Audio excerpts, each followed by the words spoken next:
You start.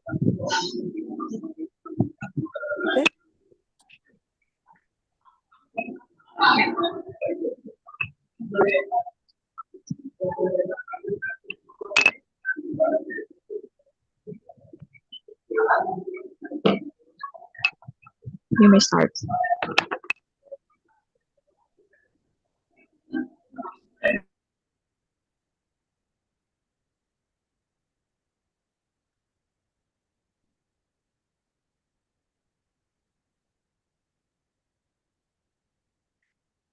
Good afternoon, smart people. Welcome. It's a pleasure to have you all here today. Before we start, allow me to introduce myself. My name is Arshia Lei. I'm better known as Arshia. I am a researcher here from the Center for Digital Society, or CFDS, Universitas Gadjah Mada. Smart people, I am standing here today to accompany you all as a moderator for this discussion. Welcome to Digital Future Discussion, the 127th edition, where we will delve into the topic of algorithms at the wheel, perspectives on ride-hailing work. Today's panel discussion is jointly hosted by CFDS and in collaboration with the University of Oxford and WorkExchange Info. Now, to give you all a little insight about our event, Digital Future Discussion, or Difussion, is a monthly forum conducted by CFDS. We discuss interesting issues related to the digital world, starting with several speaker presentations. These speakers will present their writings and research, which will be discussed together with the participants. Now, before we jump into the main session, I would like to give you a little introduction about our topic today. We all know the rise of platform-based digital economies has fundamentally changed working relationships around the world. The algorithmic system operates in a non-transparent manner, reinforcing inequalities among drivers and also raising regulatory questions regarding rights, protection, and fairness in the workplace. Therefore, it is important to open up space for discussion and dissemination of research that not only critiques algorithmic mechanisms, but also seeks to develop more equitable policies, regulations, and also practices. Now, smart people, I have another information for you today. In today's event, all participants are encouraged to actively participate by sharing their views on the topic or asking relevant questions during the discussion session later on. Now, it is worth noting that the best question will be awarded a prize in the form of an e-wallet from CFDS. We will also be giving out free certificate for participants who stay until the end of the event by filling out the attendance Google form that will be given out at the end of discussion. All right, smart people, I'm sure all of you today are already so eager to hear the presentations from today's speaker. Today, we bring together our amazing speakers who carry out different perspectives regarding their research domains, findings, and experiences about the topic of algorithm in platform work. Now, along with that, we also have the presentation commentary from CFDS's adjunct researcher afterwards. Now, today, we will start the discussion with Ms. Ayom Ratita Purbandan, better known as Ayom. Ayom is a researcher in CFDS. For our second speaker, we have Mr. Ruben Binns. Ruben is an associate professor at the University of Oxford. And last but not least, we also have Mr. James Farrar. James is the founder of Worker Info Exchange. We will also have Ms. Yuan, better known as Ms. Nana, a lecturer in the Department of International Relations, Visipol Universitas Gadjah Mada, and CFDS's adjunct researcher as today's discussant. However, smart people, before we begin our session with Ms. Ayom's presentation, please allow me to invite to the stage Ms. Maria Karyenova. She is the program manager for AI engagement from Pulitzer Center, a partner on CFDS's research that will be shared today. Ms. Maria over here will share a little context about the research and also about Pulitzer's AI Accountability Initiative. Ms. Maria? Yes. Yes. Thank you so much. Yes. Thank you so Ms. much. Maria? Okay, whenever you're ready, the time and stage is yours. Thank you.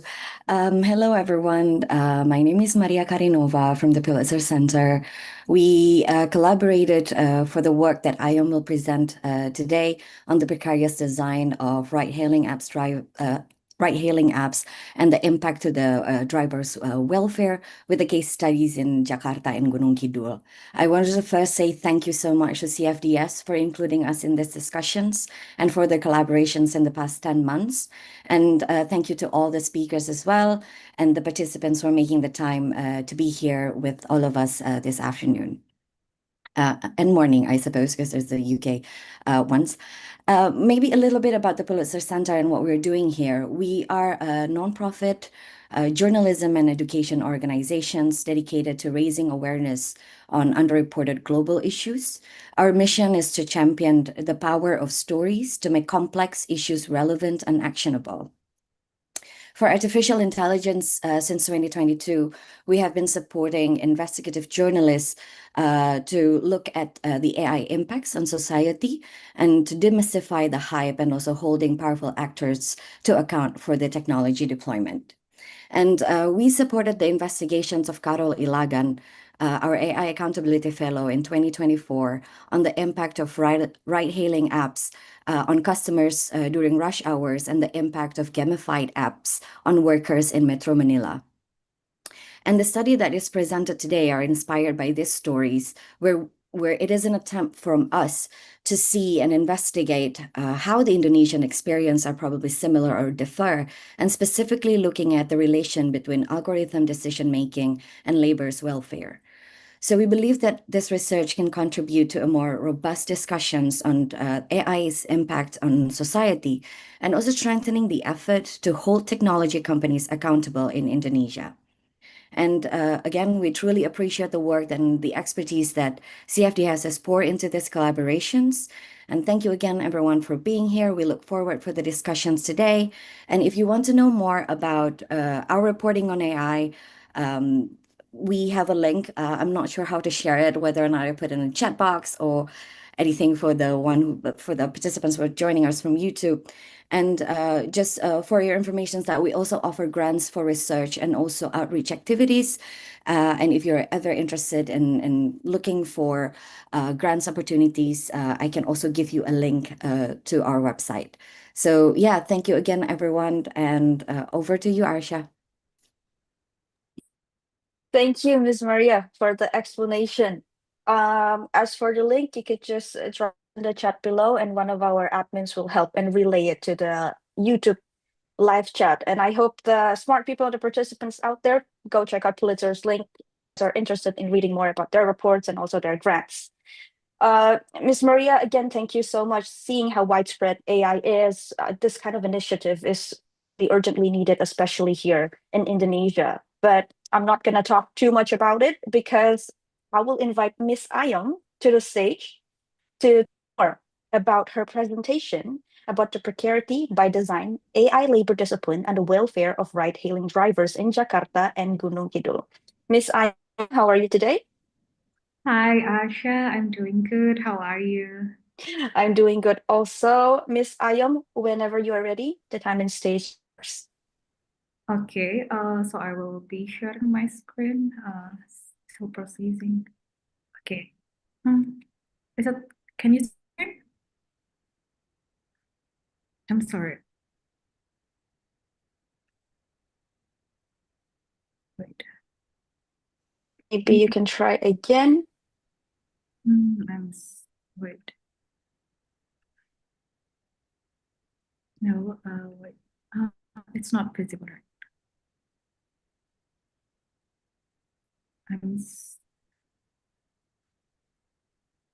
Okay, give me a minute.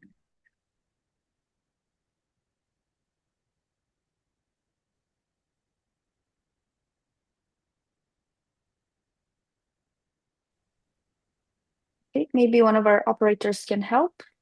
Okay. Okay, it's visible now. Okay, it's visible now. Okay, thank you, Arsha, for the introduction, for the introduction, also to Miss Maria for introductory to the Pulitzer Initiative on AI accountability. So this research that we conducted is also made possible through the collaboration with the Pulitzer Center as part of their broader initiative on accountability. So this initiative seeks to eliminate how AI systems, which often treated as new, really technical, it's actually shapes society, the governance, and the labor conditions itself. So especially in the context of the global south. So in this research, we situate our research within this initiative because in Indonesia and Southeast Asia more broadly, discussions of AI are frequently framed around innovations, competitiveness, and also digital transformation. It's far less attention that is given to the AI social consequences, how its role in shaping livelihoods, the race, and embedding the new forms of inequality. So I'm going to next slide. Okay.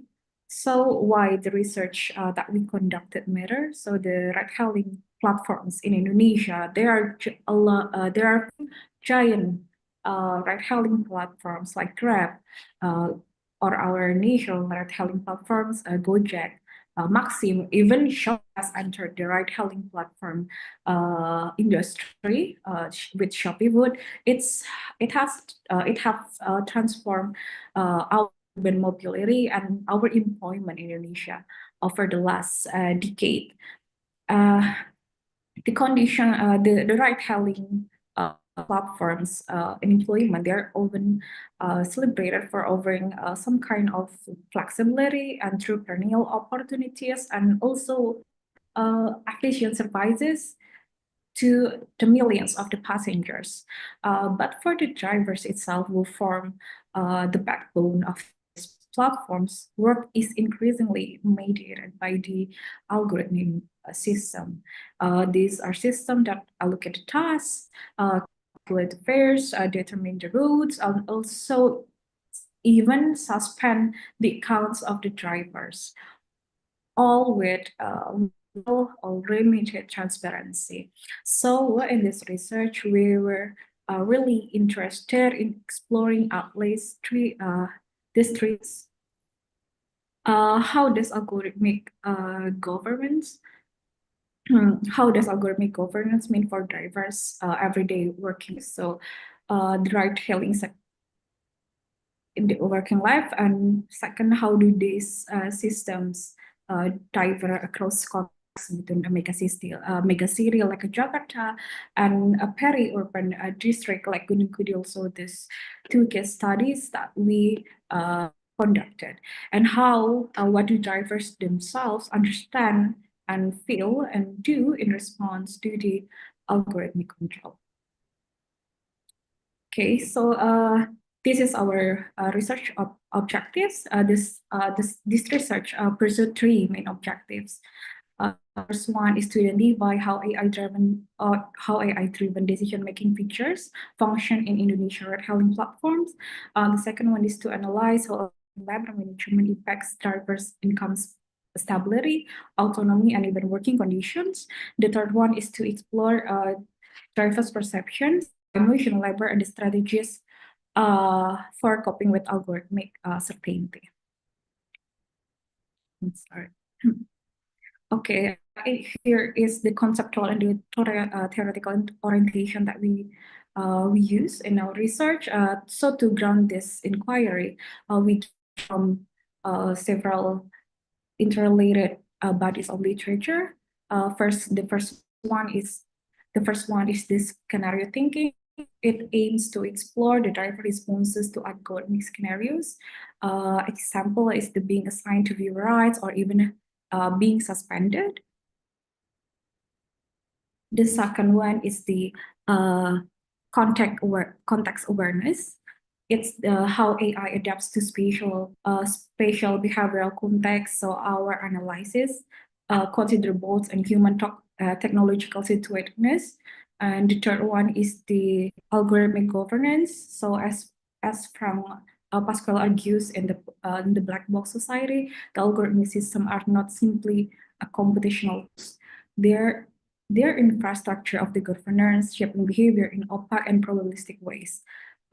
Soul is a notion of cloud ethics. So it reminds us that this system operates not only through clear rules, but continuous and probabilistic actions. So, so together, these frameworks allow us to see how algorithmic management not just the technical infrastructure, but as a form of cyber discipline and also social control. Okay, so in research, we use our research adopted multi-method research design in order to capture both the breadth and also the depth of it. We did focus group discussions. It's conducted with 39 drivers, in 20 in Jakarta and 19 in Gunung Kidul. It is a small group discussion. The sessions will deliberately small. It is 5 participants per group to allow deep narratives between the drivers. Also, we sample drivers across gender, affiliations, algo, and also the employment type. So there are drivers who spend time for the ride-hailing platforms, and also there are drivers who only work part-time. The second one is online survey. We did online survey. It is distributed by via driver associations on Facebook and also WhatsApp through neighborhood-based communities. The questions that we give to the survey is working hours, income, also algorithm awareness, and also the perception of the awareness.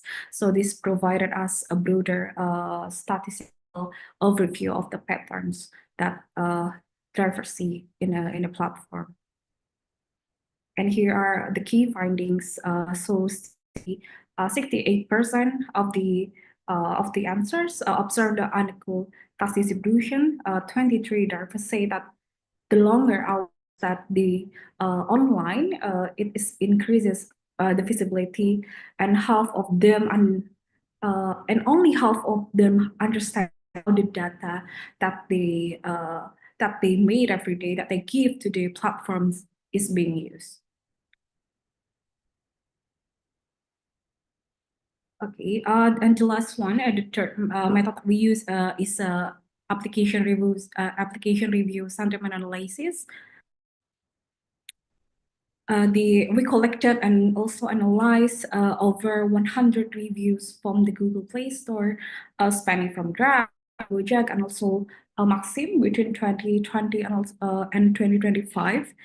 We use star ratings and also keyword clustering to identify the recurring concern, some like disdains, difficulty, demands for fixes, and also the centrality of the customer in determining the driver outcomes. So by triangulating the three fields, we were able to compare the structural insights with narrative experiences and the public sentiment. And here are a few of the results. This is all from the Gojek, from the Grab driver, and the Maxim driver. We can see that from the app review sentiment analysis, the most words that common to be found is far, difficult. It has to do with the road, demand for fixes. So it's also mentioned a lot of data. So different applications has different short words that we found.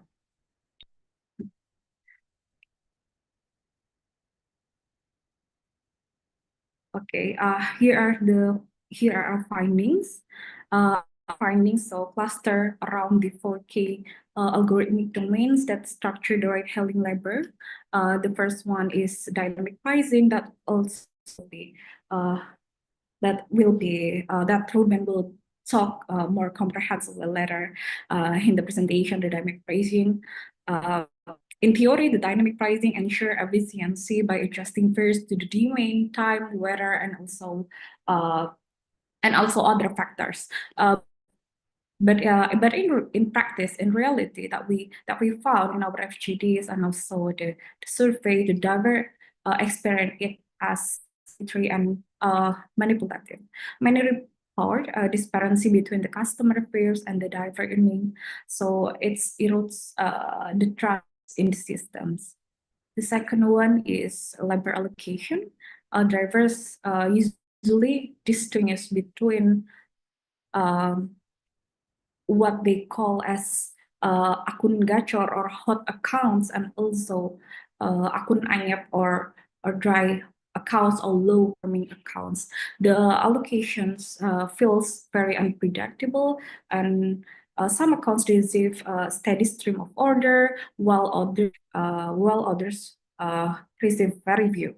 So to cope, the drivers used to do some sort of account therapy. It is some sort of folk strategies that they use, such as logging in and logging out, switching between application, or even following some sort of ritualistic patterns.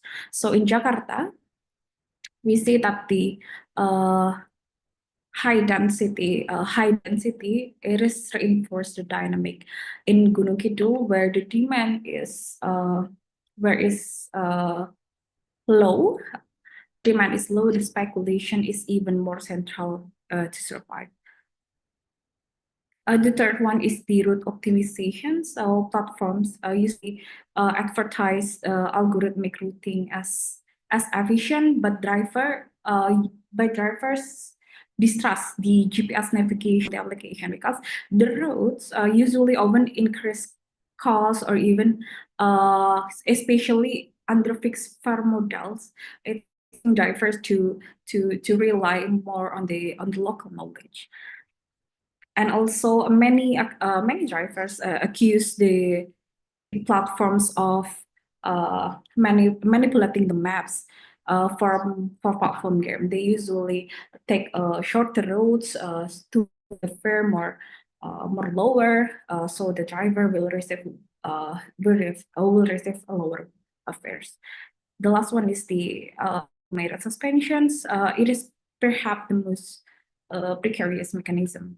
A single bad rating, or even high cancellation rate can trigger the penalties. It is often the reduce order flow, payout delays, or even temporary suspension.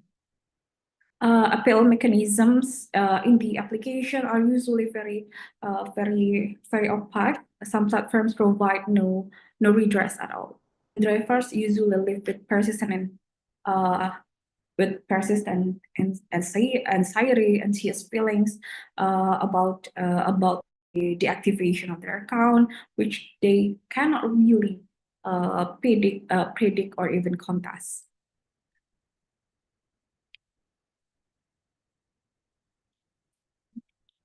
Okay.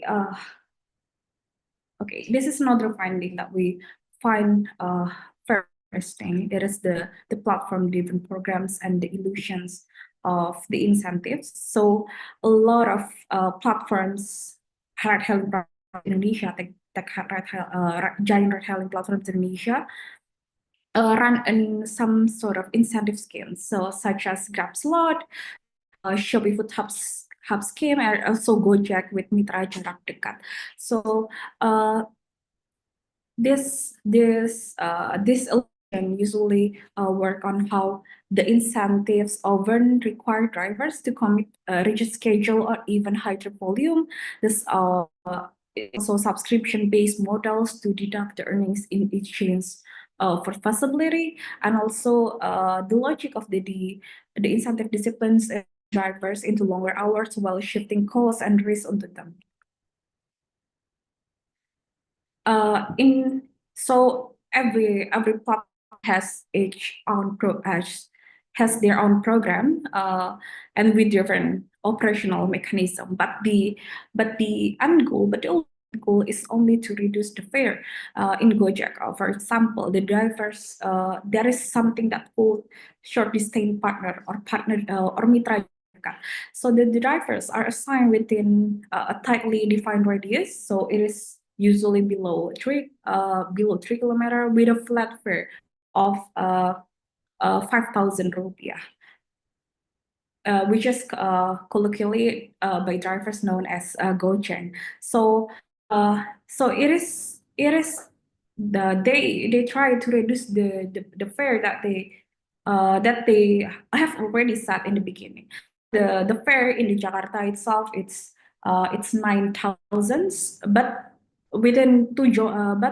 if you join the short distance partner, the flat will be uh, the fare will be flat, and it's 5,000 rupiah. And also, uh, once you join, the participation is fixed in the project. And for drivers, so drivers usually differentiate between the regular drivers and also the drivers who join the short distance partner.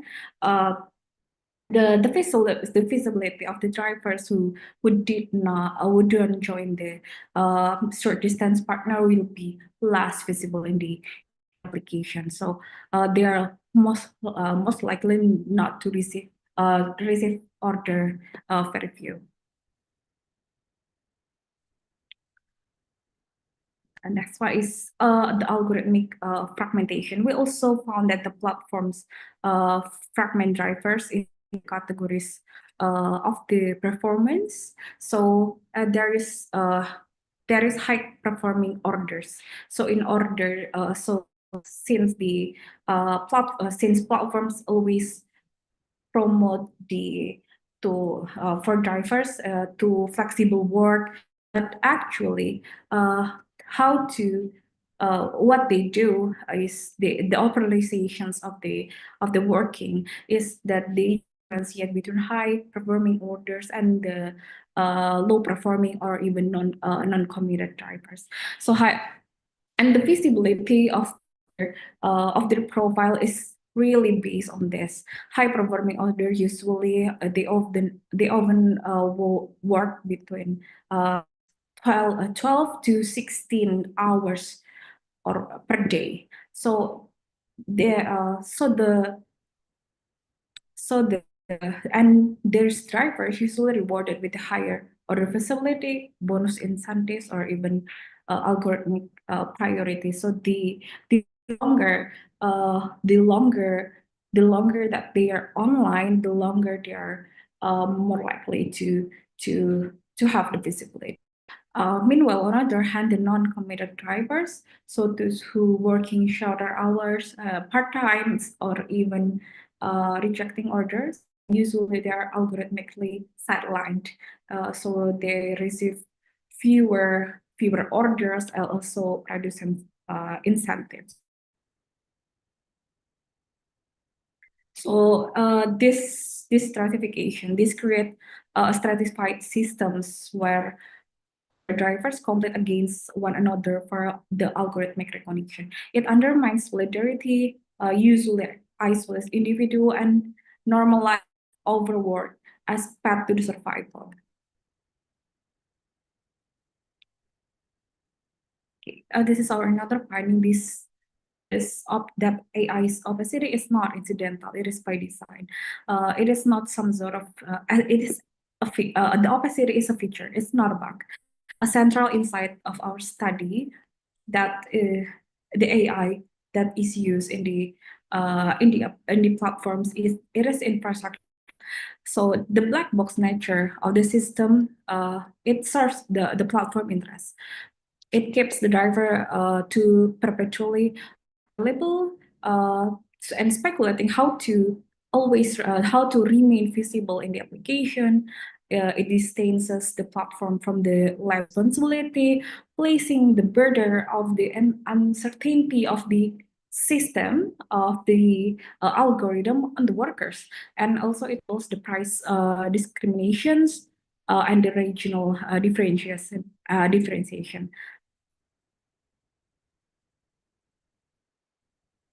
I remember there is one driver that said, one day maybe your account is high performing, but the next day it's anyap, it's low, it's very low performing, and we never know why. Then this uncertainty is not an error; it is a governance strategy.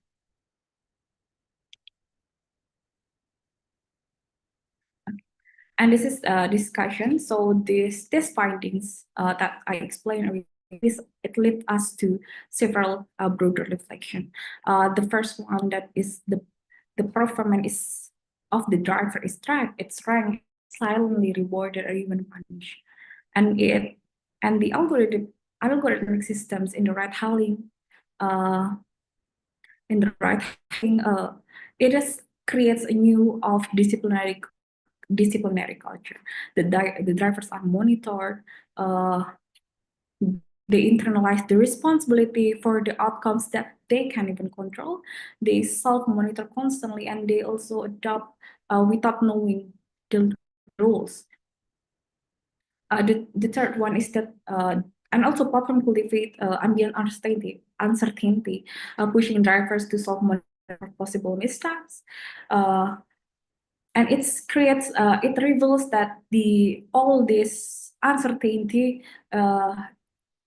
it creates some sort of affective exhaustion in the platform works. So they always constantly worry about the activity, fear of going offline, and also insecurity over the unpredictable income.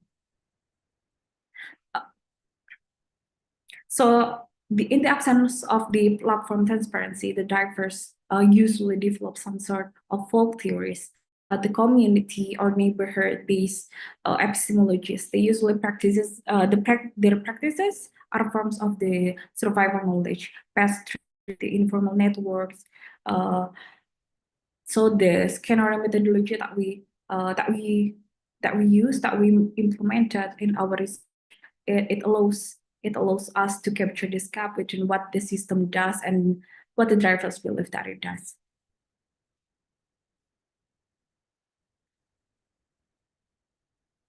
Okay, so opaqueness is as a platform power. It is one of the things that we want to highlight in our research, since that AI infrastructural opacity is very central to the platform control. The platform has behavioral data every day to generate the scores, the ranks, the category, yet over little feedback to the drivers. This opaqueness, this transparency operates under at least two paradoxes. The first one, that unintentional transparency, so data obscures the key meanings. The second one is that it is strategic transparency. Platforms only show some data to distract from what is hidden. So the transparency doesn't equal with understandability.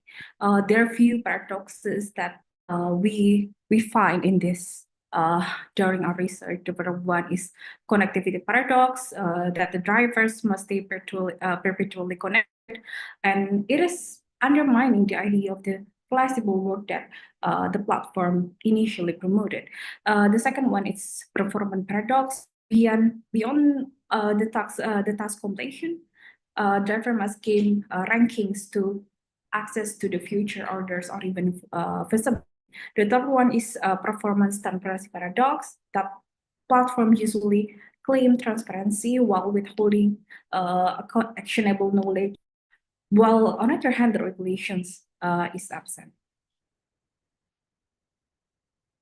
Okay, the third is the difference between Jakarta and Gunung Kidul. So the case study of Jakarta and Gunung Kidul, it is two different AI operations.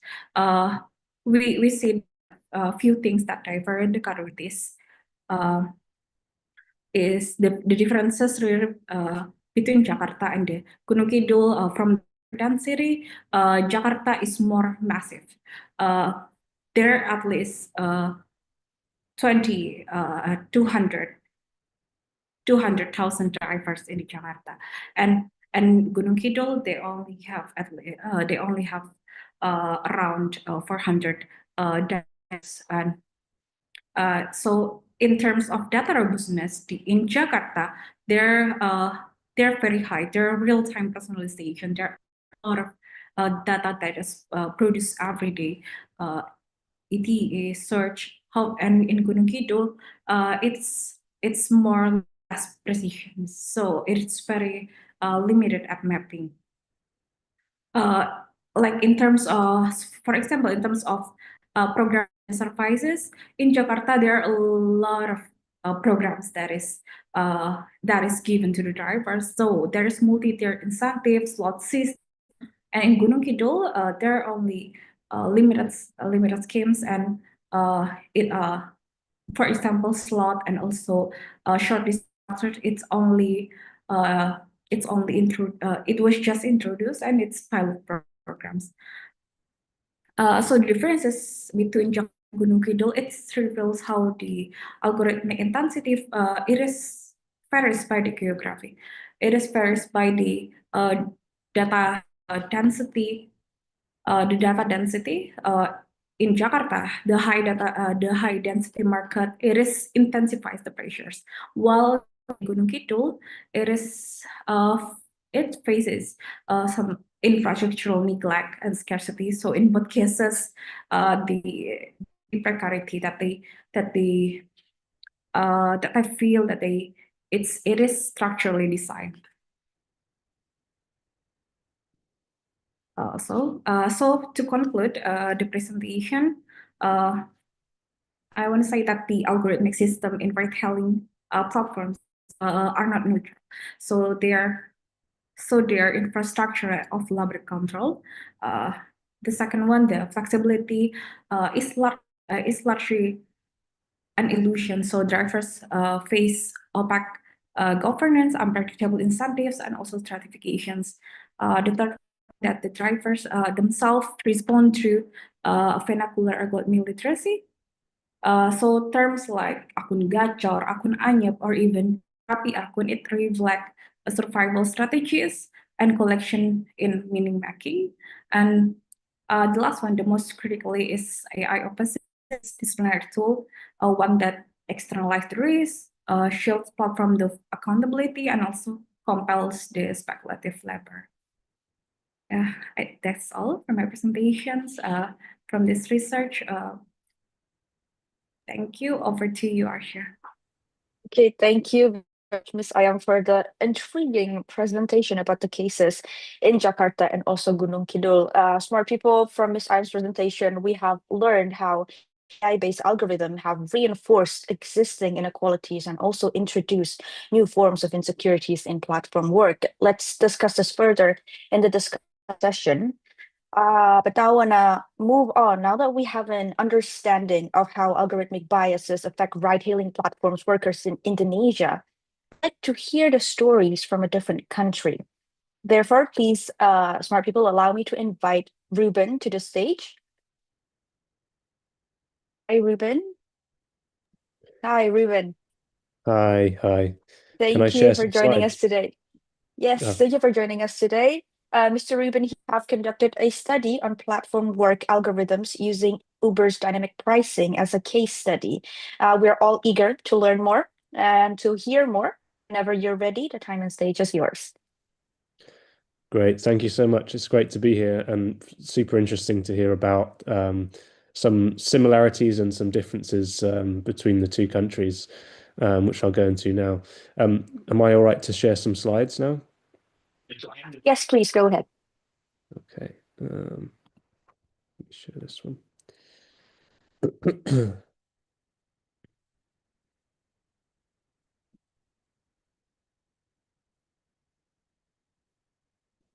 Okay. Can you see my slides okay? Yep. Great.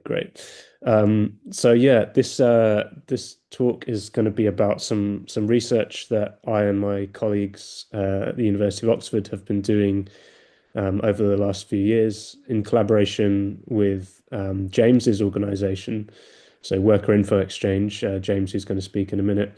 I believe this photo is the back of James's head. He's holding a sign saying "Give us our data," which explains what the mission really was for this project. So Worker Info Exchange, James will explain more about the organization, but briefly, they represent gig workers in the UK and also in other countries, and in particular Uber drivers. So this project was looking at how we can learn things from Uber drivers' data, and under UK and EU data protection law, drivers are, or any data subject who has information about them that's processed by a company or their employer, has the right to request access to their own data. And so they can use that to obtain all of the data about all the trips that they've ever taken, all the trips they've ever performed for the platform. And so hundreds, maybe even thousands of drivers now have done that, and they've done that through James's organization, through Worker Info Exchange. And this means that it's possible to collect together a large amount of data from multiple different drivers, so we can get a sense of what are the trends that are occurring at an aggregate level, in a way that individual drivers might not be able to figure out by themselves just using their own data. So this was work that was conducted with myself, one of our PhD students at the Department of Computer Science, Jake Stein. He was instrumental in this work, and also some of my other colleagues were involved as well, who mentioned here. But really, the whole study wouldn't have been possible without the collaboration with Worker Info Exchange. So just to show some of the work that we're building on, so there's work looking at how you can deploy worker-centric tools to audit AI-based management systems. So the paper on the left is an example where the Shipped platform, which is a US-based delivery platform, they figured out, by crowdsourcing data from workers, they were able to understand how changes in the Shipped allocation and pay algorithm, how those changes had affected workers.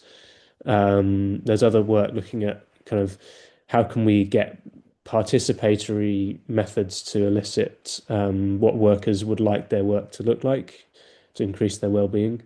And then previous work that we ourselves did was interviewing drivers and other gig workers to understand what kinds of technical and legal infrastructure would they want in order to make use of their own data.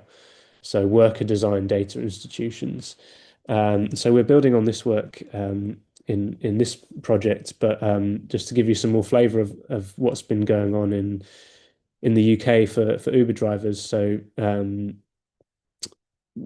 basically, when Uber first arrived in the UK, the way that trips were priced and paid for was quite relatively straightforward. So it was a function of how long the journey took and how far the driver drove, and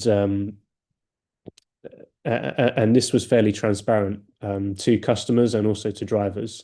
The customer would pay a function of the time and the distance, and the driver would be paid a fixed percentage of that. Initially, I think it was 80%, and then it was down to 75%. But it was at least a fixed amount. So as a driver, as a customer, you knew why you were being charged a certain way, and as a driver, you could work out for any given trip of a certain distance and duration, you could work out roughly how much you were going to get paid. That all changed a few years ago when Uber introduced something called dynamic pricing and dynamic pay, and this works very differently. It basically means that there's a machine learning model which is trying to predict what's the least amount of money we can pay a driver and still get them to accept the trip, and what's the most amount that we can charge the customer and they won't get frustrated and decide to take the train or the bus or walk instead. So it's really a very different pricing model, and it's one which is trying to squeeze as much money out of the customer and feed as little scraps to the driver as possible. So you can see it's gone from a model which is at least the interests of the parties are somewhat aligned to a model where customers and drivers now are being undermined by the algorithm at both sides. So unions in the UK and elsewhere have campaigned to get these things changed. They've had some success. James will probably tell you more about that. Some success in getting better pay and conditions and some transparency around how these algorithms work. But in this study, we wanted to figure out what's actually happened since the introduction of dynamic pricing. So we engaged with worker info exchange and drivers that they represent or they are linked to in participatory action research. So this is research where we as the researchers actually take direction from the affected communities. So in this case, the drivers and the trade union organizers and our collaborators at Worker Info Exchange. This took place over 2 years, at least 2 years. And we had many days where we would be on site with Worker Info Exchange in their office and attending protests and trade union meetings in London. In the end, we used the data of 258 drivers, and their collective data covered 1.5 million trips. And this spanned between 2016 and 2024. And the idea was that as a data subject, as an individual, you can learn something about your work patterns, how much you're getting paid, potentially on an individual level. But it's much more powerful if you can do that at an aggregate level with multiple drivers, because then we get much more coverage and we can see whether this is just something that's affecting one person or multiple people. And also the other issue is that the data itself is very difficult to understand and to process. So a lot of the work involved was figuring all of that stuff out, and that would be just unrealistic and not a good use of resources if it was just for one person. But if you've got multiple people, then you do that once and you can scale that up. So we had a few specific research questions. One was very simple. How much are drivers being paid per hour that they are actually working? And this question is made more complicated because there are contrasting definitions of working time. So Uber would like to say that working time is only time when the driver is actually on their way to pick someone up or with the customer in the car, and everything else that they do is not considered working by Uber. So they wouldn't count, driving to a location where there may be people who want a journey, or if you've taken a customer from the center of the city out to the middle of nowhere, you're going to have to drive back to the city to get more work, and that work wouldn't be counted by Uber as working time. And there was actually a court case in the UK which established that actually no, Uber needs to be considering working time as all of the as soon as the driver is in the car with the app on, ready to accept work, then that's working time right up until the point where they close the app. So they have a more expanded definition of working time. Now, obviously, if you calculate pay per hour, you need to know what counts as working time. And if you have a more expansive definition of working time, then the pay per hour is going to be a lot smaller. The other one was take rate. So how when a customer pays a certain fare, say £10, how much of that goes to Uber and how much of it goes to the driver? So Uber's take rate before dynamic pricing was 25%, and before that it was 20%. But with dynamic pricing, every single journey, the take rate will be different because the trip is priced individually based on how little Uber thinks they can get away with paying the driver. What the algorithm says is the minimum that they need to offer to the driver. And in cases where there's customers who have are willing to pay a lot of money and drivers who are willing to work for very little, you're going to see very high take rates for Uber because they're able to exploit the I guess the price insensitivity or vulnerability of the customers, and they're also able to exploit the drivers. The third question was around utilization. So as more drivers have entered the platform, there hasn't necessarily been an increase in customers. And so what you then have is a situation where there are more drivers looking for work and driving around on the streets looking to find a customer, but not actually working. So we wanted to look at utilization. And then finally, predictability. So how predictable is pay and work opportunities post dynamic pricing? Because at the very least, even if the work is used to be unpredictable, at the very least, drivers can develop over time a sense of, well, this kind of trip from this kind of place to that kind of place would usually be priced around this much. And if they can build up that tacit knowledge themselves, then they can manage their time better. They can have a more profitable experience on the platform. But with the introduction of dynamic pricing, we wanted to see whether the ability to predict pay and work would actually change after dynamic pricing. So yeah, as I mentioned, there was a lot of complexity around trying to understand the data that we were given from Uber. So they provide it in a zip file with lots and lots of CSVs in it. And those CSVs have different data schemas. The data isn't always very clean. There's a lot of kind of changes in formatting that are problematic, and missing tables, and different time zones, and things like that. So a lot of the work involved was trying to figure out all those problems and resolve that in a way that meant that we had a clean, unified set of data where we could actually cross-reference from payments that are going into the payments file through to trips that are being taken place, and actually match those things up. So, okay, what did we find? In terms of pay per hour, we found that depending on which of the two definitions of working time you use, Uber's definition of working time, pay per hour, on average, has gone up slightly over the period we studied.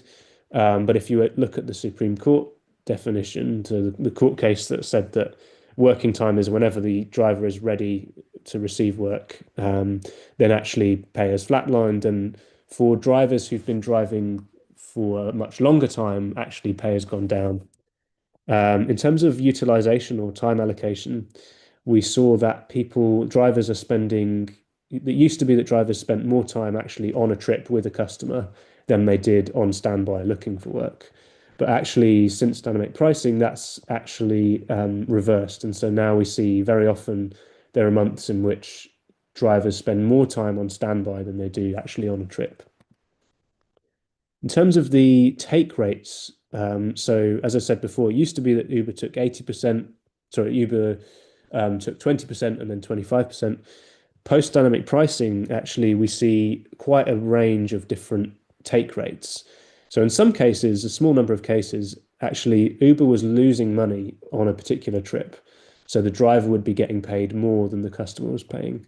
But those were pretty rare. And in the majority of cases, Uber was taking a much larger cut than they used to. In some cases, over 50% cut. So that was quite interesting, and especially given that Uber have stated that their take rate has remained the same on average. Well, averages can be misleading, and this is a good example of that. We looked at how much surplus the driver is generating for Uber for every hour that they're working. So what this means is if you look at how much revenue the driver is generating and you minus the costs the drivers pay from that, how much how many pounds per hour is the driver earning that's going to Uber. And so we looked at that and we found that that's, pre-dynamic pricing, it was around £8.50 that the driver was generating for Uber. Now it's around £12 or £12.50. And actually, one of the most interesting things I think is when we looked at the most high value trips, so the trips where the customer was paying the most, those were the trips actually where drivers were making less because the amount that Uber was taking from those trips was so high. So actually, as the customer was paying more, drivers were actually earning less in sort of absolute terms. One of the issues was inequality between drivers. So some drivers, as I mentioned, were doing slightly better, other drivers were doing much worse, and that seems to be a pattern that is kind of consistent after the introduction of dynamic pricing. And then finally, we wanted to look at the predictability of work. So to what extent can we predict the price of a trip before dynamic pricing and afterwards? And so we basically created machine learning models to predict this sort of year on year. And we found that predictability is quite good in the years prior to dynamic pricing. And then as soon as dynamic pricing comes in and you try to predict the price of a trip based on the previous year's data, it became completely, the models couldn't make that prediction without making lots of errors. So this suggests that the tacit knowledge that drivers may have built up in the years prior to dynamic pricing is actually not going to be very useful for them once dynamic pricing is introduced. So it actually destroys the tacit knowledge that they've built up that enables them to earn a good living and to decide when and where they want to work. So I'll finish up there, but I'd be very excited to hear your questions, and thanks for listening. Okay, thank you very much, Ruben, for the amazing presentation about the case of dynamic pricing in Uber drivers in the United Kingdom. From Ruben's presentation, we have learned about dynamic pricing has essentially negatively affected Uber drivers in the essentially have negatively affected drivers in the United Kingdom, and it benefited the platform company instead. Now, what we've just heard from Ayom and Ruben are two critical and elementary frameworks that really challenge our perspectives about economic algorithmic and the utilization of digital platforms to control the labor system. Now, I would like to move our next speaker, Mr. James Farrar, that will be talking about advocating for fair digital labor. Mr. James? Thank you, Ayam, and thank you. Those were two excellent presentations from Ruben and Ayam. It was really fascinating, particular to hear Ayam's research in Indonesia.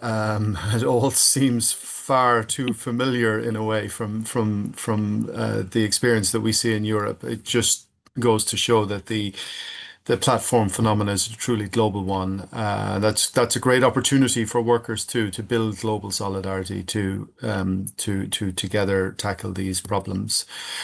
I'm going to speak a little bit about our experience in setting up Worker Info Exchange, where it came from, why it exists, and the problems that we're trying to address. Work Info Exchange was founded based on the experience we had in presenting our employment case at the Central London Employment Tribunal 10 years ago. That's the case that was resolved, in part at least, at the Supreme Court in 2021. In the UK, as in many jurisdictions, to assert employment rights and to overturn the misclassification as self-employed, the burden is on the worker to prove that they are in an employment relationship and that they are under management control. In our case, 10 years ago, it was easy to gather evidence of management control. Uber was penalizing drivers if they cancelled jobs. They were dismissing workers who did not maintain a high customer rating, and they were docking pay of workers at their discretion. It was an immature platform and immature management, and they were throwing off plenty of evidence for us to gather. But in the aftermath of that case, once it got going in 2015, 2016, platform employers started to clam up and to cleanse their communication of any hint of an employment relationship. Management control was embedded and concealed in algorithm. And management were very good at making themselves remote from the responsibility for those algorithmic decisions. It's all part of the misclassification game. In my case, Uber tried to use my own personal data from me that they gathered from me at work, which I had no access to argue in court that I should not be entitled to worker protections. Uber observed that for a particular week in July 2015, I refused almost 50% of all the jobs that were dispatched to me. Now, Uber was conflating my refusal with poor productivity, and the question then why they should pay me the minimum wage if I could just sit at home on my sofa, watch TV, and just cancel jobs while I collected minimum wage. In fact, the truth is, for the same period, I worked 91 hours per week, and I completed more jobs per hour on average for those 91 hours than Uber in a recruitment document that they published said they would expect for a driver working 40 to 60 hours. So in other words, I was more productive at 90 hours than Uber was said they expected for somebody working 40 to 60 hours. So although I did indeed refuse work, I was still very productive. And this was an insight I was very lucky to be able to derive from myself because Uber used that data against me, but I found this recruitment document, which I was lucky to do. But luck isn't enough. It became clear at that point we needed a campaign for data access and algorithmic transparency. And so Worker Info Exchange was born. It was really important that we, in order to assert worker rights, but also to have a seat at the policy table, that we would be able to access data and write our own narrative as workers. In 2019, Uber lost their license in London for a second time. They were allowed to continue to operate while they appealed the decision, and they were encouraged by Transport for London to implement improvements in the meantime so as to maximise their chances of a favourable outcome at that appeal. One of Uber's initiatives at the time was to rush the implementation of real-time identification systems, which included facial recognition. To do this, Uber relied in part on Microsoft's Face API, but Microsoft themselves have long been open about the limitations of the use of such technology. A study of this solution at MIT found that it had a success rate of about 99% overall, pretty good, but that reduced to 94% for people of color and 80% for women of color. So on the one hand, you might think these statistics, 80-20 is pretty good.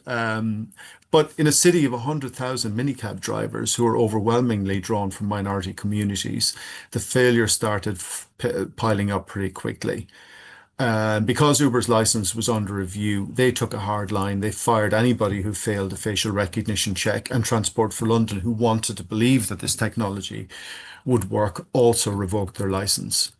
So we began to exercise data access rights to challenge these decisions, and we were successful in nearly every case where we appealed the licensing decision. Because when we got the data, either the data did not provide or support the decision that was taken to dismiss the driver, or no data was provided at all. And in both cases, we would win these cases. And as a result, Transport for London reversed their policy of immediate revocation, and they pressured Uber to operate a proper review and appeals process. So it is a kind of an indirect challenge, but it was effective in changing Uber's behavior and changing the behavior of the regulation to understand that the technology was indeed fallible. So as we started to challenge these decisions and win under licensing law, we started to challenge them now under the EU General Data Protection Regulation in Amsterdam, and in Amsterdam is the location where Uber controls the data for workers in Europe. So we had the right to take the case there rather than the UK. So Uber began to dismiss drivers on flimsy grounds of alleged fraudulent activity. Often this is a proxy for poor performance of just workers they want to get rid of. And we later found out that much of this concerned an automated decision-making that detected induced or collaboration fraud.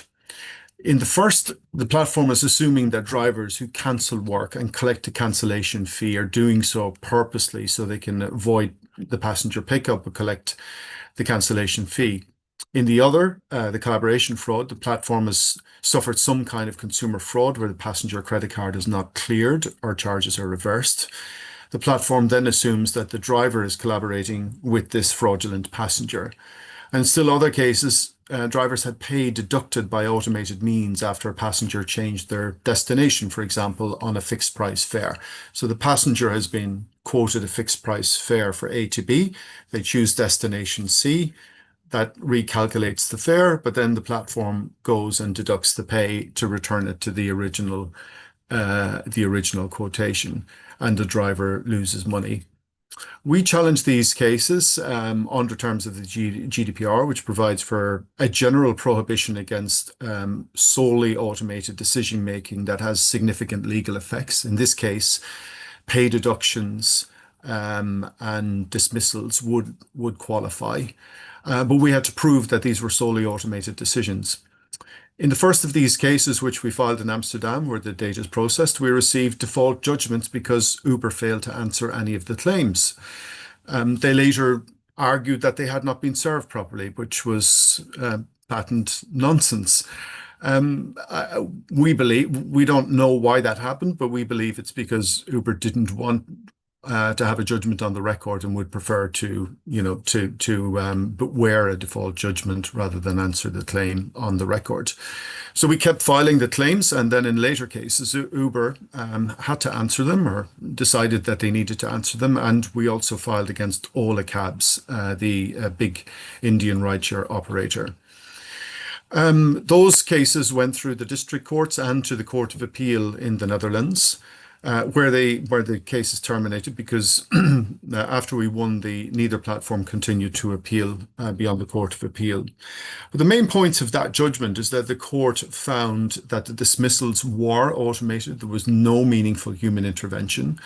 There was human review at some of the BPO centers in Poland, for example, but the court found that the human review was nothing more than a symbolic act. So although there was human review, it wasn't meaningful, and therefore the judgment that it was a solely automated decision stood. That Ola Cabs had deducted pay from workers with no meaningful human intervention, which is quite a thing to think about, really, that there's an unauthorized deduction from your pay made by a machine, nobody involved, no way to challenge it. That both had failed to properly comply with full data access requests, both platforms. They had both failed to provide algorithmic transparency into the automated decisions that they made against workers that were unlawful. And that both companies' arguments that they should not provide transparency on the grounds that it would give away trade secrets and would compromise platform security, the court ruled that that wasn't acceptable or proportionate. And when you think about it, I could say, Ruben, you're fired, and Ruben would say, oh, that's terrible. Please tell me why. And I would say, I can't tell you, Ruben, it's a trade secret. I mean, when you say these things out loud to yourself, you can see how nonsensical they are. Although these platforms are entitled to protect their trade secrets and their platform security, that is not proportionate to tell a worker that they cannot tell you why you've been fired because it's a trade secret. That's not an acceptable or proportionate response. Now, finally, the court did also find and gave an opinion about dynamic pay and the use of dynamic pay systems. They found that these systems fall within the scope of the general prohibition against automated decision-making because of this pervasive and progressive effect that they have on workers in real time. That's quite a big deal for us that the court has ruled on that, and that means that this issue is now ripe for legal challenge in Europe. Watch this space. Moving on, how can this data access and challenge beyond these legal cases that I've described? How can this help workers build power at work? Well, firstly, I just want to recap, where did the gig economy come from? Am I okay for time? I'm just checking I'm okay for time. Yeah. Okay, good. Please interrupt me if I am. Um, Firstly, we need to level the playing field and correct this vast asymmetry in power between the worker and the platform. This is important, not just in order to build negotiating power, but also to correct policy based on misinformation disseminated by platform employers. If you think of it, with 7 million workers, by my estimation, Uber is the single largest platform, the single largest employer in the world. I checked ChatGPT earlier this morning, and it tells me the largest traditional employers in the world today are the Indian Defense Ministry with just 3 million workers and Walmart with 2.1 million workers. So how and why did we allow this perception of non-employer employment to prevail? This is something we really need to challenge, and we need, from a policy perspective, it's not fair to leave the workers alone to make this challenge, to make this case. We have to take responsibility as well of why we've allowed this to happen. If we go back to 2008, two things happened in the space of about 3 months. The mobile app platform economy was born when Google and Apple opened their app stores, and almost at the same time, Lehman Brothers collapsed. So within 6 months, interest rates in Europe and the US went to zero, and capital flowed quickly into Silicon Valley because there was nowhere else to get a return. And so while Silicon Valley was awash with money, public spending was cut everywhere, and we entered an era of public austerity to fund these bank bailouts, and that austerity has never really ended since. Gig economy platforms then are creatures of austerity and the post-crash society we've inherited. They support the idea that you now need a second or third job because now one isn't enough to keep you afloat. This is certainly the view in Western markets.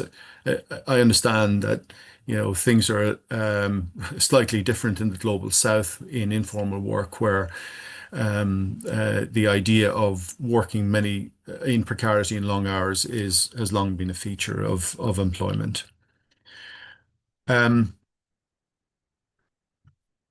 But now, but the public investigations that went into that financial crash agree in one thing, that the financial markets became distorted due to misclassification of capital, marked as good assets when they were risky and bad. But now we've swapped the misclassification of assets with the misclassification of labor in our public policy discourse. Platforms not only have the power to exploit workers, but they have the ability to spread misinformation about the true nature of work and to conceal the true employment relationship.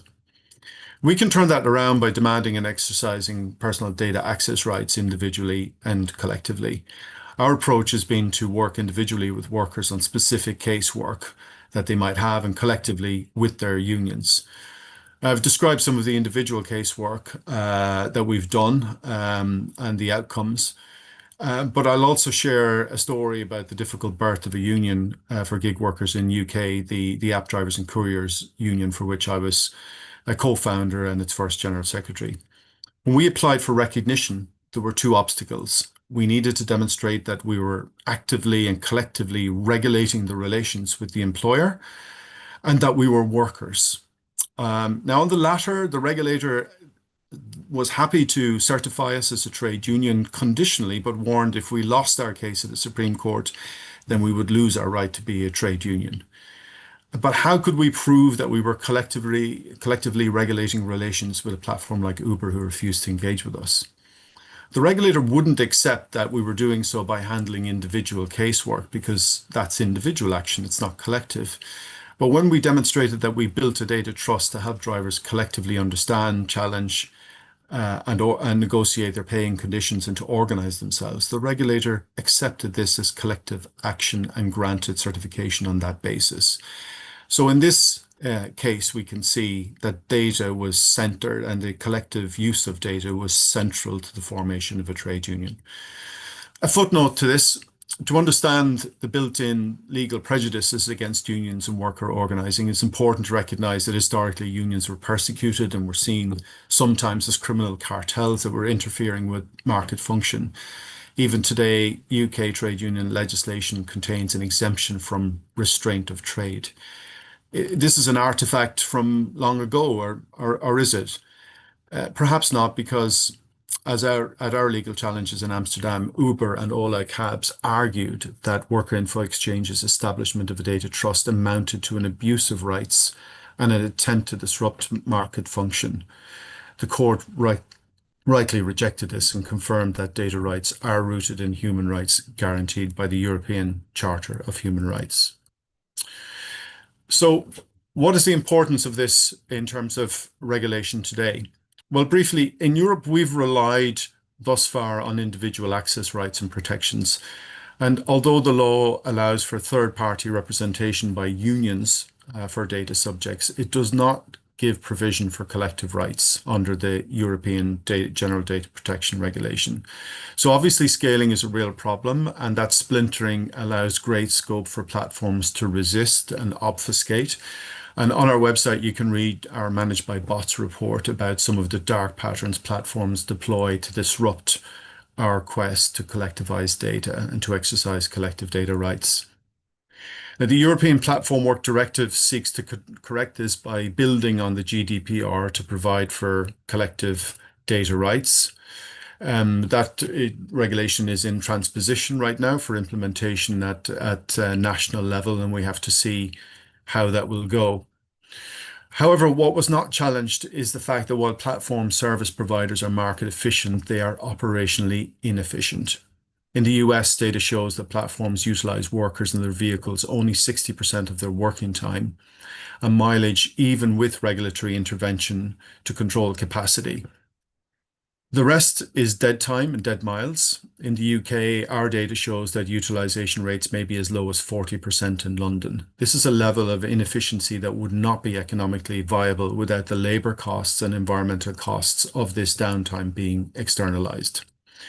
So I would point to New York City as a good example. Journey data is collected, anonymized, and published openly on a monthly basis. Transport regulations are conditioned so that platforms may only add additional capacity if worker pay targets and vehicle utilization is met. This means that driver pay, congestion, and customer satisfaction is balanced and optimized appropriately.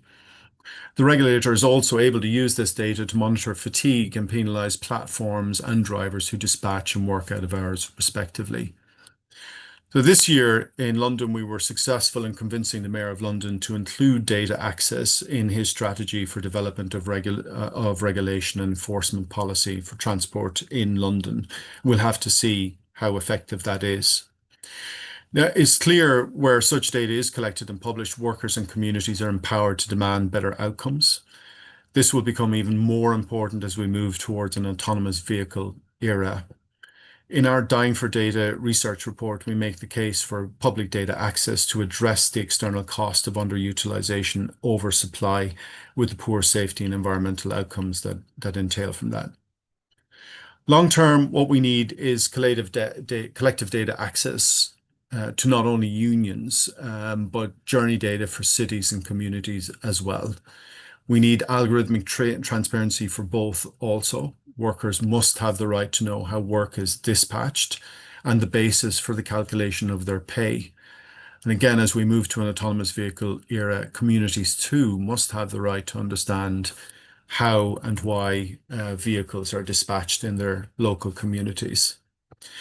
With that, I'll stop here and hand back to Ayam and look forward to taking questions and participating in the Q&A. Thank you. Thank you, James, for sharing personal experience and also the Workers Exchange Info's work in advocating for platform workers' rights. Smart people from James, we have learned about the importance of drivers' data protection and having access to our data and being able to write, for drivers to be able to write their own narratives, and also the urgent advocacy for better regulations to protect platform workers' rights. Now, smart people from all the speakers today, we have learned a lot about the challenges also risks that come from algorithmic-based decision making, and then how to best address these issues. But before we move to the discussion session, I'd like to invite Ms. Nana to share her thoughts on this. Hi, Ms. Nana. How are you? Hello, Arsha. I'm doing good. How are you? I'm also good. Ms. Nana, as we know, you also have followed closely on the discourse of platform economy and also platform work, especially on advocating for decent work for platform workers. What are your thoughts on the effect of these algorithmic biases towards platform workers? Okay. Thank you, Arsha, and also thank you for all three presenters of our webinar today. I think it's a very rich contributions, and let me situate them in today's policy moment, as Arsha mentioned.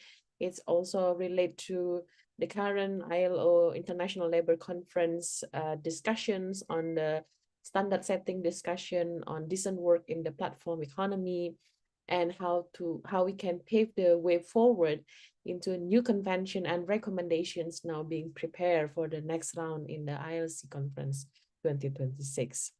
So I think just to have a bit of regional context, right now in Singapore, they already have Platform Workers Act in 2024, which already came into force in the 1st January 2025, bringing mandatory CPF, representations right, and formal framework for platform work. Quite recently, we also have Malaysia. They passed the bill, Gig Workers Bill 2025, clearing the Dewan Rakyat on 28th of August 2025 and the Dewan Negara on 9 September 2025, introducing written contract requirement, dispute tribunals, and SOCSO coverage or social guarantee coverage pending engagement to commence. While in Indonesia, we're still debating about it. I am involved in some of discussions with the policymakers towards what are the next bills for these gig or platform workers. But I think what I see at the moment, there's a signal that national discussions on platform work bill is very eminent. So again, this regional backdrop, what I heard from presentations today from London, also IOM research on Jakarta and Gunung Kidul, this is not like three separate stories. I think all speakers has already agreed that we are sharing reality, how algorithms are now part of the infrastructure of work. So they make some people visible and others invisible. And algorithm also base time, distribute risk, and decide how value is split. So today I want to break this finding into one arc, what is happening, why it matters to discuss about it. And I think taking inspirations from IOM research, precarity by design, I want to move the discussions, how can we move precarity by design to justice by design. So for our audience today, I'm sorry, I don't have, PowerPoints to share, but I have some points to share. The first one, why it matters. Why it matters first in terms of time. In London, from Ruben and also James presentations, legal standard says working time includes being logged in and availables. Yet the pay logic still treat much of that time as free to the platform. So the result is what we heard today is a structural shift of risk. Drivers carry the cost of matching and market slack. And when the dynamic pricing makes per trip logic opaque, uncertainty become of everyday life for the drivers or the workers. And that actually prove that platform work is not about flexibility. I think it's more like stochastic volatility masquerading as a choice. And moving into IOM's research in Jakarta versus Gunung Kidul, it tells us that fairness cannot be copy-paste. In tech market, algorithm discipline through intensifications. They give more targets, subscriptions, different SIM to automated suspensions. In thin market, the harm is scarcity and exclusions. Even the perfect optimizer distribute too little. Policy that ignore geography risks between the urban and rural area and risk amplifying the very inequality to claim to solve. And third, about voice, I think I really enjoy the stories. And it's not the presentations, I think, but more like stories sharing from James, because it's a story about voice for the workers. Like, for example, the London audit exists because driver could collect and donate their data, working together collectively. And I think it will become a very insightful way of collective action for Indonesian workers as well, because what Ruben and James show us is a collaborations between researcher and drivers to build this situated expert through participatory research design. So I think this type of collaborations I would call as methodological solidarities, which actually the research method itself redistribute expertise and power. And then to my second point, how we can move forward. I think I would like to over five move in terms of practicalities, incrementalities compatible with different contexts. The first one on a trip level transparency by default.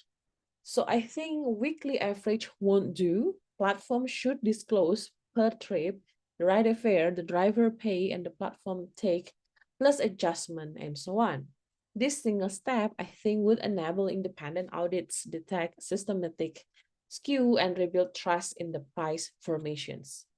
London research in the UK show us why it's matter. I think now we want to bring this into Jakarta and also in rural area like Gunung Kidul. I think it's also show how lack of information, lack of transparency can become weaponized of incentive. Second is pay for legally defined working time. So I think where the law recognizes log-in availability as work, remunerations must follow. Otherwise, utilization become a one-way transfer. The city get more supply on the road, the platform get lower cost of availability, but the driver gets unpaid standby. Aligning pay with the legal standard corrects the core divergence between law and practice and stabilize earning. And third, I think if we want to discuss on the context of Southeast Asia, we can also somewhat inspire the spirit from GDPR or the Platform Work Directive about data access, explainability, risk assessment. But also we need to have more local oversight. Like, for example, city licensing, conditions for pricing, which differ in a different area, drivers union, or cooperative as oversight partners. And the fourth one is on algorithm safety case before rollout. I think it's about treating a major change like pricing, allocation rules, suspensions, like a safety critical interventions, require an ex-ante statement of expected impact, a predictability index, and a mitigation plan, which review by a regulator and co-signed by workers' representative. And the fifth one, make vernacular analytics negotiable. Like how in the CFDS, the scenario thinking, for example, to test how rules behave differently in Jakarta and Gunung Kidul before deployment, that actually would give honor more to the driver's expertise as well as driver's experience and makes the black box contestable. So I think these sort of like insights I want to bring up as opening for discussions to our three speakers. For Ruben, for example, my questions to Ruben is, if you have to put yourself as a platform developer seat, how would you, or what does justice by design look like for you in terms of pricing and dispatch? What one code level rules would you enforce as a developers? Okay. And then for James, I think now I want to move to a regulator's perspective. You were drafting a platform workers bill, for example, let's say Indonesia or in other countries.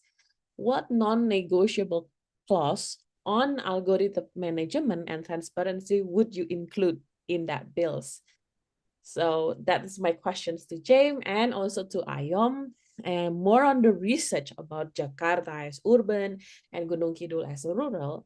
What is one simple fairness rule would you advise to become a platform license to have the platform more sensitive between these two different characteristics between Jakarta as urban and also Gunung Kidul as rural? So I think that's my 3 questions to our 3 speakers. Hopefully it can open up more discussions. But let me end my discussions today where I began.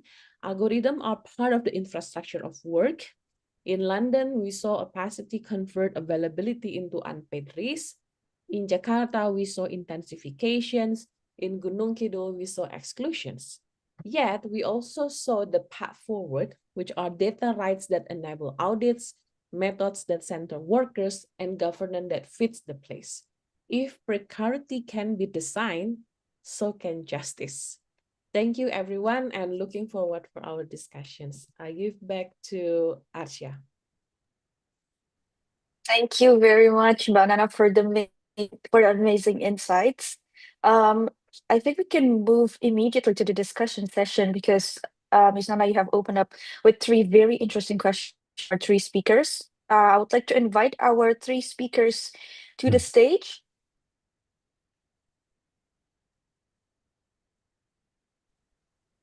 Okay, thank you. So, Ruben, any response to Ms. Nana's question to you? Yeah, that's a really great question. One thing that struck me from this work was that these platforms have these supposedly great powers of prediction. They can predict, how much how vulnerable the customer is, how much they'll pay. They can predict, how much they can squeeze the driver, and that's all predicated on being able to predict demand, right? And if they're so good at predicting demand, then it seems crazy that we have drivers who aren't being given those tools to plan their own work together collectively. So if they can predict this stuff so well, then why not say to drivers, look, if you want, these are the hours where you're going to be needed, and you can work these hours and be guaranteed this much pay. If your systems are so good at prediction, those kinds of guarantees should be possible. So actually using AI and the powers of prediction to actually make a more dependable, stable, and fair working conditions that enable drivers to actually plan their lives around the work that they need to do in a way that they can depend on. I think that would be a great change. Thank you very much for the answer, Ruben. I'll move to James. Miss. Hi. Yes. No, I'd just like to add to what Ruben was saying. I mean, I years ago used to work for a German software company, SAP, and I found myself moving from SAP to being an Uber driver. And the day I onboarded, I asked exactly that question. I thought, this is really great. You must be able to tell me where the good jobs are at, where the supply and demand are at. And do you know what they said to me? They said to me, yeah, we know that, but we can't tell you that. That's a trade secret. I realized that something terribly had gone wrong here. And the other thing I kind of wanted to underline Uber's in Ruben's presentation is this destruction of tacit knowledge is a huge issue for workers, a huge, really human issue.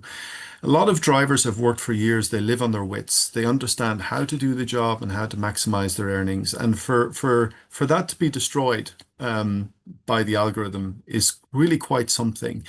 But it was starting to happen before dynamic pricing anyway. I'll give you an example.